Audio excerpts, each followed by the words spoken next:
नमस्कार दोस्तों, स्वागत है आपका मेरे अपने YouTube चैनल में। तो दोस्तों, आज हम बात करेंगे कबीर के ऊपर। तो जैसे कि आपने थंबनेल में देख ही लिया है कि आज हम किस टॉपिक पे बात करेंगे। तो आइए शुरू करते हैं आज की वीडियो। इससे पहले कि मैं कबीर की भक्ति भावना का स्वरूप आपके सामने प्रस्तुत करूं, उससे पहले इस किताब के बारे में बता दूं। ये है आईएएस दृष्टि नोट्स, जो यूपीएससी वाले बच्चे पढ़ते हैं, और वही किताब से मैं आपको पढ़ा रहा हूँ। इसमें आपको बिंदु तो नहीं दिखेंगे, लेकिन इसमें कम शब्दों में बहुत सारी बातें कही गई है। तो पॉइंट मैं आपको बताऊंगा, आप उसे नोट कर लेना। तो उसके ऊपर हम चर्चा करेंगे। तो शुरू करते हैं अपनी इस वीडियो को। तो जैसे कि दोस्तों देख रहे हैं आप कि हमारी ये जो आज की क्लास है वह है कबीर की भक्ति भावना का स्वरूप। इससे पहले कि मैं आगे इसके बारे में बताऊं, तो पहले मैं कबीर के बारे में थोड़ा सा बता दूं आपको संक्षेप में कि कबीर जो थे आरंभ में क्या थे। अ, रामानंद के शिष्य में आते हैं, जैसे कि आप जानते हैं उनके शिष्य में तो और रामानंद रामानुजाचार्य की पद्धति का अनुसरण करने वाले थे। तो वो वैष्णव धर्म को मानने वाले थे। तो ये बात मैं आपको पहले इसलिए बता रहा हूँ क्योंकि आगे इसमें समन्वय किया गया है भक्ति का, जैसे तो उसके ऊपर भी हम चर्चा करेंगे। तो अभी हम शुरू करते हैं। तो आइए पढ़ते हैं। बोर नहीं होना है, मैं पहले ही बता दूं, क्योंकि ये यूपीएससी वाले नोट्स हैं, पर इनमें बहुत गहनता है, गूढ़ बातें कही गई है, और कम शब्दों में कहा गया है कबीर की भक्ति भावना में। आप एक एक शब्द अपने किसी भी एग्जाम में लिख सकते हैं और अच्छे नंबर पा सकते हैं। तो शुरू करते हैं। जैसे कि आप देख सकते हैं कि कबीर की साधना पद्धति संश्लिष्ट है, जो योग योग और ज्ञान और भक्ति सभी मार्गों से गुजरती है। संश्लिष्ट मतलब मिक्स है। ठीक है, योग ज्ञान और भक्ति सभी सभी मार्गों से गुजरती है। तभी भी यह निश्चित है कि कबीर का मूल व्यक्तित्व भक्त का व्यक्तित्व है। भक्त का व्यक्तित्व है, योगी और ज्ञानी का नहीं। जैसे कि यहाँ पे कह रहे हैं कि कबीर क्या थे पहले, क्या है, भक्त है, योगी और ज्ञानी नहीं है। ईश्वर के प्रति उनकी सबसे गहरी तन्मयता उन्हीं क्षणों में दिखती है जब वे भक्ति की अतल गहराइयों में डूबे होते हैं और ईश्वर के साथ भावनात्मक ऐक्य की अनुभूति कर रहे होते हैं। कबीर की भक्ति की विशिष्टता यह है कि परंपरागत, अब यहाँ पे बात समझने को है आपको कि परंपरागत, जैसे कि मैंने आपको बताया था कि वो वैष्णव धर्म पद्धति का अनुसरण कर रहे थे। रामानंद के शिष्य, उन्होंने राम नाम का जो उनको गुरु मंत्र मिला था, वो कहाँ से मिला था? रामानंद से मिला था, जो वैष्णव धर्म को मानते थे। ठीक है, तो यहाँ क्या है? परंपरागत भक्ति भक्ति का अनुसरण नहीं किया। इन्होंने क्या किया कि जो उन्हें राम नाम मिला था, जैसे हम सब तो जानते हैं कि कबीर है जो निर्गुण का विधारक है। कबीर है कि वो अ, सगुण मतलब मूर्ति पूजा, इस तरह की परंपरा जैसे पहले से जो चली आई थी वैष्णव धर्म में अभी भी है, उसका ये अनुसरण नहीं करते हैं। बल्कि इनका संबंध इस धारा से पहले से था, पर इनका जब ये समाज को देखते हैं तो उसके बाद इनका क्या हो जाता है कि सगुण धारा से कान चले जाते हैं, निर्गुण धारा में चले जाते हैं। आगे कैसे क्या होता है उसके ऊपर भी चर्चा करेंगे हम। ठीक है, तो एक एक बात को समझने की कोशिश करें। बोर नहीं होना है, ये मैं पहले बता दूं आपको। ठीक है, बीच में छोड़ोगे तो अपने लिए नुकसान करोगे। मैं कोशिश करूंगा आपको पूरा समझाने की। भक्ति पद्धति का अनुकरण अंधा अनुकरण नहीं नहीं है। निजी अनुभूतियों की निजी अनुभूतियों के आधार पर किए गए बहुत से साहसिक प्रयोगों का परिणाम है। जबकि आपको पता है कि ये पोथी पढ़ी पढ़ी पंडित भैया वो जो बात कहते हैं कि मैं तू कहता है मतलब जो पोथियां उनकी पढ़ी बोली और मैं देखता आंखों आंखों देखी बात है, वो अनुभव के ऊपर ज्यादा बल देते हैं। ये बात आपको भी पता है। आगे कहते हैं कि कबीर की भक्ति की परंपरा रामानंद से मिली थी। रामानंद से, मैंने उसके बारे में आपको बताया, जो घोषित तौर पर सगुण ईश्वर के समर्थक थे। उन्होंने विष्णु वैष्णव, मैंने बताया कि वैष्णव के अवतार राम का नाम कबीर को दिया था ताकि वैष्णव परंपरा अनुसार सगुण भक्ति के मार्ग पर चले। किंतु कबीर इस मार्ग का अनुकरण नहीं, अतिक्रमण करते हैं। वे राम को निर्गुण बताते हैं। वह जैसे तुलसी के राम अलग है और कबीर के राम अलग है। यहाँ पे ये बताते हैं कि वे राम को निर्गुण बताते हैं और निर्गुण राम की भक्ति का आह्वान करते हैं। उन्होंने कहा है कि निर्गुण राम जपो रे भाई। किसने कहा है? कबीर ने कहा। इसको आप अपने उदाहरण में दे सकते हैं। आगे कहते हैं वे सगुण राम का सायास खंडन करते हैं। वो कहते हैं कि दशरथ सूत तिहु लोक बखाना, राम नाम का मर्म लगाना। ये भी आप लिख सकते हैं पंक्ति में आना। इसके बाद भी यह ध्यान रखना जरूरी है कि कबीर ने भावात्मक आवश्यकताओं की पूर्ति के लिए कई स्थानों पर निर्गुण परम तत्व का सगुणीकरण भी किया है। जैसे कि बता रहे कि वो निर्गुण के पर कहीं ना कहीं उनके भक्ति भावना में सगुण रूप भी आ रहा है। तो वो कैसे है, तो उसके भी उदाहरण है। आप कबीर की भक्ति को निर्गुण भक्ति ही नहीं कह सकते हैं, ये भी यहाँ पे बताया। और उदाहरण दे के आप कह सकते हो वो है कि हरि जननी में बालक तोरा, ये पंक्तियां भी पूछी जाती है नेट या नेट हिंदी के कई भी आप एग्जाम दोगे उनमें पूछी जाती है, यूपीजी टीजीटी एलटी, ठीक है। उसमें हरि जननी में बालक तोरा, हरि मोरा पीऊ में हरि की बहुरिया इत्यादि इनके उदाहरण हैं जो सगुण को प्रस्तुत करते हैं। वस्तुतः कबीर की भक्ति निर्गुण सगुण द्वंद से नहीं, ये टकराहट से नहीं बनी है इसकी भक्ति, निर्गुण सगुण संश्लेषण से उपजी है, मतलब उनके समन्वय से उपजी हुई भक्ति है, जिसे उन्होंने स्वयं स्वीकार भी किया है, स्वीकारा भी है। वह कहते हैं कि संतो धोखा कासों कासों कहिए, गुण में निर्गुण निर्गुण में गुण, बाट छाड़ी क्यों बहाइए। आगे वो कहते हैं, ये आप कह सकते हैं कि उनका समन्वय किस प्रकार है। कबीर की भक्ति तत्कालीन सभी साधना पद्धतियों पर दार्शनिक विचारधाराओं के समन्वय से निर्मित है। उस समय का जो समाज था उसमें क्या है कि बहुत सारे क्या है धर्म की एक पद्धतियां चली हुई थी, जैसे सूफी, ठीक है, सगुन के राम कृष्ण, इस तरह की चले हुए था। और उससे पहले क्या हो रहा था, नाथ सिद्ध भी थे, ठीक है। आदिकाल में हमने इसके बारे में पढ़ा है।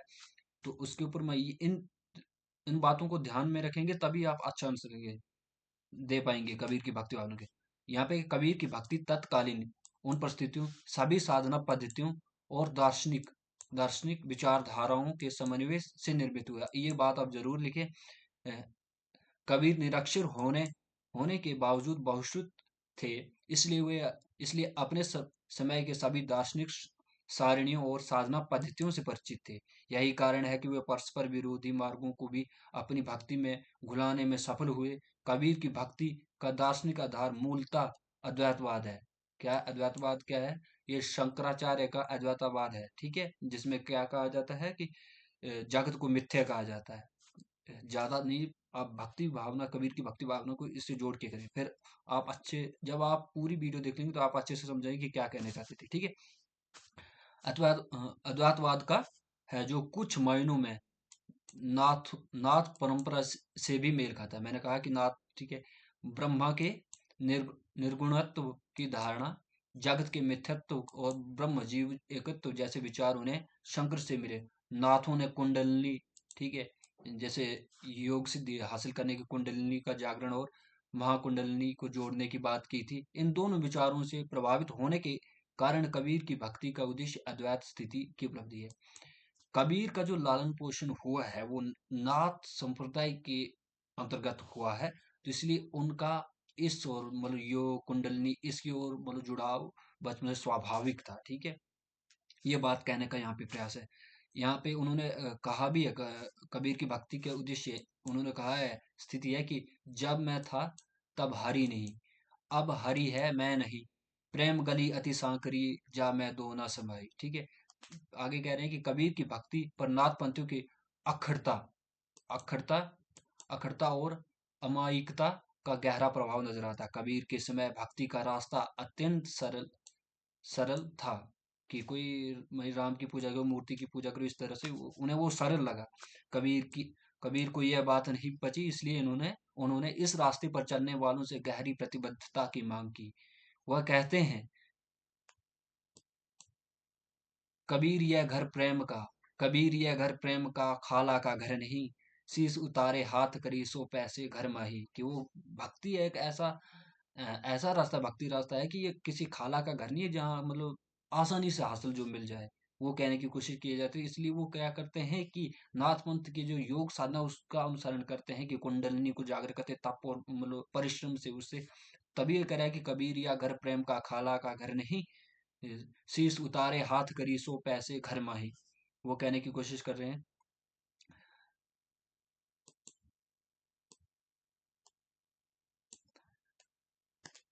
कबीर की भक्ति में चरम तन्मयता का भाव उन बिंदुओं में नजर आता है जब वे सूफियों के तसव्वुफ दर्शन पर आधारित है। सूफी है जो प्रेम को प्रेम को आधार मानकर ईश्वर भक्ति की प्राप्ति करते हैं। उनका मतलब प्रेम प्रेम अलौकिक होता है, रहस्यवाद। आगे मैं दूसरी वीडियो कबीर की रहस्यवाद अ, कबीर का रहस्यवाद पर भी बनाऊंगा, वहां पे भी मैं आपको एक्सप्लेन करूंगा उसके बारे में। सूफियों के तसव्वुफ दर्शन पर आधारित है, भावनात्मक रहस्यवाद की स्थिति में होते हैं। ईश्वर की, अब यहाँ पे ध्यान रखना है, ईश्वर के विरह की सूफियाना तड़फ। अ, रहस्यवाद शब्द आया, उसका मैं बता दूं कि रहस्यवाद ऐसी चीज की, ऐसी अज्ञात शक्ति के प्रति विरह उत्पन्न होना, ठीक है, जिसके विरह में तड़पना, मतलब कि उसे उसके प्राप्त करने के लिए तड़प जो होती है, जिज्ञासा होती है जो उससे मिलने के लिए, ईश्वर से हमें जो मिलने के लिए अज्ञात, जिसका कोई सगुण रूप आकार ना हो, ठीक है, वो उसे रहस्यवाद की श्रेणी में रखा जाता है। तो यहाँ पे भी जो सूफी है वो प्रेम प्रेम करते थे लौकिक रूप में, वो दिखावे के लिए, पर अलौकिक उस शक्ति के लिए बोलो जो इसमें आता है, वो रहस्यवाद में चला जाता है। तो यहाँ पे कह रहे हैं कि ईश्वर के विरह की सूफियाना तड़फ और ईश्वर के मिलन की स्थिति में हाल हाल की मस्ती, ये सब अनुभूतियों सूफियों के प्रभाव से कबीर की कविता में दिखती है। उदाहरण के लिए कबीर जो सूफी जो इनका पड़ता है, रहस्यवाद जो इसका प्रभाव इन पे पड़ता हमें देखने को मिलता है। जो ऊपर इन्होंने बात कही गई है कि कबीर के भक्ति भावना में उस समय की परिस्थितियों के अनुसार उस पे सभी सिद्धांतों या जो धाराएं चली हुई थी उनका समन्वय जैसे दिखता है। जैसे आगे का है, नाथ सिद्धों का इस पे प्रयोग था, प्रभाव था, कुंडलिनी जागरण की ओर उनको प्रभाव पड़ता, उनकी ओर वो कहते हैं कि मतलब उसके ऊपर जोर देते हैं। अब फिर वो उसमें देखते हैं कि सूफी किस धर्म, मतलब किस पद्धति को अपना रहे हैं, तो उसमें वो देखते हैं कि प्रेम प्रेम को देखते हैं, वो भी उसका अपने जीवन में अनुसरण अपनी भक्ति में देखते हैं। और वो कहते हैं कि जैसे कहा गया कि ईश्वर के विरह में मतलब तड़फ रहे हैं, विरह होता है मतलब दूर स्थिति, या ऐसे आप जैसे प्रेमी प्रेम का कह देते हैं कि मैं उसके विरह में जल रहा हूँ, ठीक है, कि वो मुझसे मिल नहीं रही है, ऐसी स्थिति। तो यहाँ पे ईश्वर से भी वो ऐसी स्थिति एक है। तो वो कहते हैं कि तलफे बिन बालम मोर जिया, दिन नहीं चैन राती नहीं निदिया, तलप तलप कर भोर किया। जैसे विरह का भाव है, ठीक है। फिर वो है कि जो बिछड़े हैं प्यारे से भटकते दर बदर फिरते, हमारा यार हम में हमन को इंतजारी क्या, मिलने का जब मिल जाते हैं कबीर को। आगे कबीर की भक्ति वैष्णव परंपरा से भी प्रभावित है। मैंने आरंभ में ही इस बात को बता दिया गया है कि उनका जो उनको राम नाम की शिक्षा मिली थी, जो मिला था रामानंद से, उनको राम नाम मिला था, तो वो वैष्णव परंपरा के अनुसार मिला था। पर आगे जाके वो क्या होता है, बदल जाता है, निर्गुण में हो जाता है। तो वो कहते हैं कि वैष्णव परंपरा से प्रभावित थे कबीर की भक्ति। वह वैष्णव परंपरा से सगुण और अवतारी ईश्वर का विचार चाहे स्वीकार न करें। आप इस बात को कि वह वैष्णव परंपरा के प्रभाव को अपनी भक्ति में चाहे स्वीकार करें या ना करें, पर हमें उनकी भक्ति भावना में वैष्णव परंपरा देखने को मिलती है। जैसे कि गुरु भक्ति, ठीक है, गुरु भक्ति विनम्रता, शरणागति, जीव मात्र के प्रति करुणा, मतलब अहिंसा। अहिंसा जो है उन प्रपत्तिवाद से लिया गया वैष्णव के, कि वो जैसे कहते हैं कि बकरी पाती खात है ताके काड़ी खाल, जो नर पाती जो नर बकरी खा ताके कौन हवाल। वो कहते हैं वो क्या है, अहिंसा इन्होंने कहीं ना कहीं वैष्णव धर्म से ही इस चीज को लिया है, अपने अंदर स्वीकार किया है। ठीक है, आगे मैं बताता हूँ। करुणा का भाव और प्रपत्ति जैसे तत्व जरूर आत्मसात करती है। गुरु भक्ति के भाव और प्रपत्ति मूलक निवेदनों की दृष्टि से तो कबीर किसी भी वैष्णव भक्त से बढ़ चढ़ नजर आते हैं। उदाहरण के लिए गुरु भक्ति का आपने ये जरूर सुना है, हिंदी साहित्य के विद्यार्थी होके तो इस चीज को तो आप जरूर ही कहते होंगे कहीं ना कहीं। गुरु गोविंदो खड़े, गुरु गोविंदो खड़े काके लागू पाए, बलिहारी गुरु आपने जिन गोविंदियो मिलाए। आगे कहते हैं कि बुरा जो देखन में चला बुरा ना मिलिया कोई, जो दिल खोजा आपना मुझसे बुरा ना कोई। यह जी जो इनके उदाहरण है, जो पंक्तियां, इन चीजों को आप लिखेंगे आप तो और बहुत अच्छा शानदार आपका आंसर आएगा। आगे आगे कहते हैं ये है आपके जो जो रहस्यवाद है, जो सिद्धांतों के उससे लेट करके भी आप बता सकते हैं कि जब कबीर की भाषा के ऊपर हम बात करेंगे, कबीर की भाषा, कबीर को वाणी का डिक्टेटर क्यों कहा जाता है भाषा के, तो उसके ऊपर हम चर्चा करेंगे, उसकी भी मैं वीडियो एक बनाऊंगा। तो आप जुड़े रहना मेरे साथ। आगे कहते हैं कि कबीर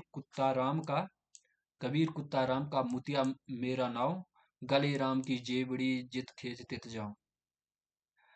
आगे करेंगे, सामान्यतः किसी कवि की भक्ति की पहचान इस बात से की जाती है कि वह भक्ति के विभिन्न साधनों, जिन्हें सम्मिलित रूप से नवधा भक्ति है, 9 प्रकार की भक्ति होती है। नारद भक्ति है, तो उसमें जैसे दास है, साख्य है, वात्सल्य है, इस तरह की भक्ति है, तो उन्हें नवधा भक्ति में, तो इसी तरह साख्य भाव, ठीक है, तो वो 9 प्रकार की भक्ति होती है, उसके अंतर्गत आती है। जैसे विभिन्न साधन जिन्हें सम्मिलित रूप से नवधा भक्ति कहा जाता है में से किन का प्रयोग करता है। कबीर ने नवदा भक्ति के लगभग सभी स्तरों को छुआ है, किंतु उनकी सबसे सुंदर कविताएं वे हैं जहां वे दास्य साख्य और तथा आत्मनिवेदन के बिंदु पर होते हैं। उदाहरण के लिए, मेरा मुझ में कुछ नहीं, निवेदन जो कहते हैं कि मेरा मेरा मुझ में कुछ नहीं, जो कुछ है सो तोरा, तेरा तुझको सौंपते क्या लागत है मेरा। ये वैष्णव के प्रपत्तिवाद का प्रभाव है। हारूं तो हरि नाम, जो जीतूं तो दांव, पारा ब्रह्म सो खेलत, जो सर जाओ तो जाओ। यहाँ पे क्या है, साख्य भाव देखिए, मतलब खेलते हैं जब, मतलब अपने साख्य भाव तो दोस्त के रूप से ईश्वर के साथ खेलते हैं, तो वो कहता है कि हारूं आप अपने ईश्वर से, तो मतलब हरि नाम मिलेगा तब भी, तो जीतू तो दाव, मतलब उनसे खेलने का और मौका मिलेगा, जो भी ऐसे चीज बताने का प्रयास किया जा रहा है। आगे वो कहते हैं कि प्रेम न बाड़ी उपजे, प्रेम न हाट बिकाए, राजा प्रजा जे ही रुचे, शीस दे ही ले जाए। आगे आप इसका जो अ, हम देखते हैं कि निचोड़ देखते हैं, वो है, स्पष्ट है कि कबीर की भक्ति बहुयामी है। जैसे कि मैंने आपको बताया कि बहुयामी, उनमें उसमें की सभी धाराएं, विचारधाराएं, सबका सम्मिश्रण है। नाथ सिद्धों का, कुंडलिनी जो है, हठ योग जो है, उनका प्रभाव उनमें देखने को मिलता है। पहले वो क्या करते हैं कि उसका अनुसरण भी करते हैं, पर उन्हें उस चीज से संतुष्टि नहीं मिलती है कि नहीं, तो उसमें से कुछ कुछ चीजें वो उठाते हैं और आगे क्या करते हैं कि इसी भक्ति में चाहे बहुत सी परंपराओं का संश्लेषण किया हो, किंतु इस संपूर्ण समन्वय के भीतर जो प्रखर अनुभूतिशीलता है, वह कबीर अनुभूति पे ज्यादा बल देते हैं, ठीक है। वह कबीर के निजी है, जो उसका हम्म, सोचने का नजरिया उनका निजी है। उनके व्यक्तित्व में ही ऐसा तेज है कि वे किसी भी प्रदत्त मार्ग को पूर्णता नहीं स्वीकारते, उसे अपनी अनुभूतियों से तोलकर अशांता ही स्वीकार करते हैं। इसी क्रांतिकारी व्यक्तित्व का परिणाम है कि उनकी भक्ति में न सिर्फ तत्कालीन भक्ति परंपरा के विविध पक्ष, जैसे कि मैं बताया, नवधा वैष्णव का अहिंसा प्रपत्तिवाद, ठीक है, वो चीज, नाथों नाथों का प्रयोग, जैसे वर्ण व्यवस्था का विरोध करना, मूर्ति पूजा का विरोध करना, वो वहीं से नाथों से ही उनको ग्रहण किया। गुरु भक्ति भी उनमें थे, ठीक है, वैष्णव धर्म की गुरु भक्ति को भी हम ले सकते हैं। और नवधा भक्ति के अंदर में भी, जैसे ऊपर दास्य भाव को भी मैंने आपको बताया, साख्य भाव के बारे में भी बताया, ठीक है। ये चीजें हमें उनके भक्ति भाव में दें, बल्कि योग और ज्ञान जैसे विरोधी प्रतीत होने वाले मार्ग भी संश्लिष्ट हो गए हैं, वो इन चीजों का भी इसमें समन्वय करते हैं। तो कहने का अभिप्राय यही है कि कबीर की भक्ति ऐसी भक्ति थी जिसमें उस समय की तत्कालीन परिस्थितियों, उस समय में जो भक्ति जिस प्रकार की चल रही थी, उन सभी का समन्वय अपने अंदर करके एक अपनी भक्ति को प्रस्तुत करें, जिसमें निर्गुण भी है, सगुण भी है, उन चीजों को लेकर चले हैं। योग साधना भी है, और क्या है, अ, आगे जो ज्ञान पर भी बल देते हैं, जैसे वो पंडितों को भी फटकार लगाते हैं, ठीक है, और क्या करते हैं, मुसलमानों को भी फटकार लगाते हैं। वह कहते हैं कि पत्थर जोड़ी कंकर जोड़ जोड़ के मस्जिद लिए बनाए, ताकि बांग चढ़ी मुल्ला, बांग लगी तो क्या बहरा हुई खुदा, ये कहने का प्रयास करते हैं। फिर ऐसी चीजें कहते हैं। तो दोस्तों, ये थी कबीर की भक्ति भावना, जैसे कि मैं आपने को समझाने की कोशिश की। उम्मीद है आपको ये वीडियो अच्छी लगी है। तो फिर मिलते हैं एक अगली वीडियो के साथ, तब तक के लिए धन्यवाद।